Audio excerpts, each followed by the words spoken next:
तो आज plus two का बोर्ड का एग्जाम था, दैट इज सब्जेक्ट फिजिक्स।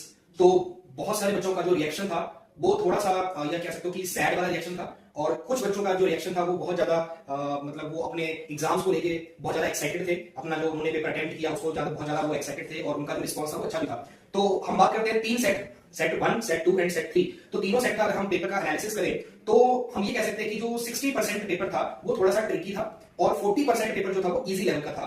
और अब ये कह सकते हो कि जो एमसीक्यूज थे, है ना, मल्टीपल चॉइस क्वेश्चन, जो फर्स्ट 14 एमसीक्यूज थे वो थोड़े से साइंटिफिकली डिजाइन क्वेश्चंस थे, और ज्यादातर जो क्वेश्चंस थे वो जेई मेंस के लेवल के क्वेश्चंस थे। तो जिन बच्चों ने तो प्रिपरेशन की जेई मेंस की और नीट के एग्जाम्स के लेवल की, तो उनके लिए तो वो पेपर बहुत ही अच्छा गया तीनों सेट। लेकिन जिन बच्चों ने उन एग्जाम्स की प्रिपरेशन नहीं की उनके लिए वो पेपर थोड़ा सा डिफिकल्ट जो है वो उन्होंने उसको फील किया। तो हम बात करते हैं कि जो इस पेपर में तीनों सेट में न्यूमेरिकल पोर्शन जो था इस बार बहुत कम था, और कुल मिला के जो पेपर था बेटा वो बहुत ज्यादा लेंथी था। मतलब ये मान के चलो कि बच्चों का जो रिएक्शन था, बच्चों ने जो रिस्पॉन्स किया वो ये किया कि सर 3 घंटे के पेपर में हमको टाइम का पता नहीं लगा कि टाइम कैसे निकल गया, और दूसरा हमको 3 घंटे वहां पे शॉर्ट पड़ गए।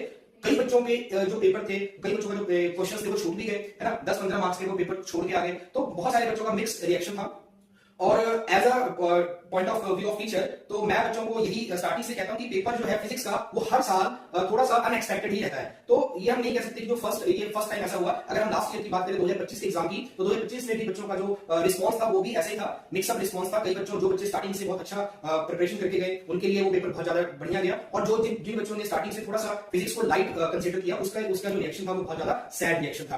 तो मैं आपको लास्ट में यही सजेशन दूंगा कि आप थ्योरेटिकल पोर्शन को बहुत अच्छे से प्रिपेयर कीजिए, थ्योरेटिकल पोर्शन को, डेरिवेशंस को अच्छे से प्रिपेयर कीजिए, क्योंकि इस बार के एग्जाम में देखने को मिला कि मोस्ट ऑफ द जो क्वेश्चंस थे वो डेरिवेशन से रिलेटेड थे। और जिन बच्चों ने डेरिवेशंस पे इतना ज्यादा कंसंट्रेट नहीं किया, जिन बच्चों ने क्लास में ईच एंड एवरी कॉन्सेप्ट को अच्छे से नहीं समझा, उनके लिए वो ये जो आज का जो पेपर था वो बहुत ज्यादा डिफिकल्ट था। ठीक है, तो मैं बच्चों को आपको यही सजेस्ट करूंगा कि अब नेक्स्ट जो आपके आने वाले पेपर है लाइक केमिस्ट्री, बायोलॉजी, मैथमेटिक्स, तो आप उनको बिल्कुल डेप्थ में उसकी स्टडी कीजिए, बिल्कुल डेप्थ में उसको कंसेप्ट्स को स्टडी कीजिए, सो दैट आपका जो नेक्स्ट एग्जाम है वो भी इसी पैटर्न को अगर हम एक्सपेक्ट करके चले, इसी पैटर्न के हिसाब से आपका एग्जाम आएगा। केमिस्ट्री का पेपर इसी लेवल का होगा, टफ होगा, लेंथी होगा, और मोस्ट ऑफ द बच्चों का जो रिएक्शन होता है मोस्ट ऑफ द टाइम वो यही होता है कि सर हम पेपर तो पूरा अटेम्प्ट करके आए हैं बट हमको कॉन्फिडेंस नहीं आ रहा कि हमारे कितने मार्क्स आएंगे। मतलब बच्चे कॉन्फिडेंट नहीं हो पाते अपने मार्क्स को लेकर के। उसका रीजन यही है कि बच्चे स्टार्टिंग में जो है वो सिर्फ इंपॉर्टेंट क्वेश्चंस पढ़ते हैं। और सबसे इंपॉर्टेंट बात मैं आपको बताऊं आज के पेपर में क्या देखने को मिला कि जो बच्चे मोस्टली स्किप करके जाते हैं कि ये तो टॉपिक थोड़ा सा इतना इंपॉर्टेंट नहीं है, इसको हम छोड़ देंगे, इसको बाद में कर लेंगे, या इसके आने के चांसेस बहुत कम है।